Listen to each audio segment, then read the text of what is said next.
Well, joining me for this hour of analysis is Alexandre Holroyd, Member of Parliament with La République En Marche, Macron's party, of course. Thank you very much for being with us here on France 24 today. Now, I imagine you're feeling rather relieved this morning.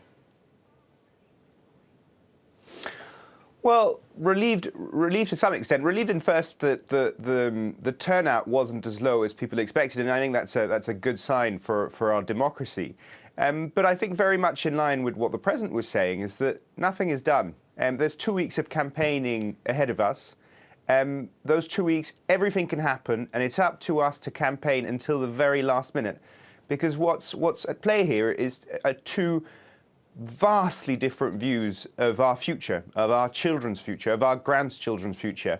And the project that we're carrying for France needs to be defended, inch by inch across the country, so that we make sure that on the 24th of April, France chooses an open future and not a closed one.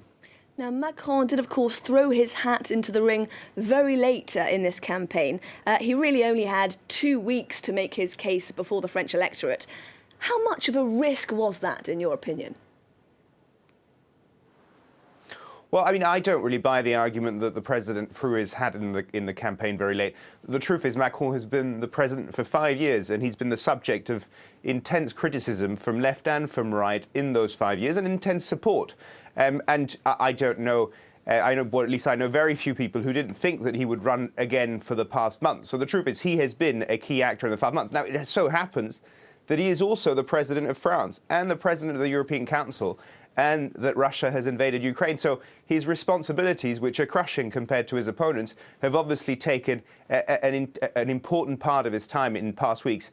But he has campaigned continuously in the past weeks. We have outlined a project line by line, carrying through climate change, economic reform, European reform, and so forth, and we'll continue to do it in the next 2 weeks. Alexandre Holroyd, thank you very much.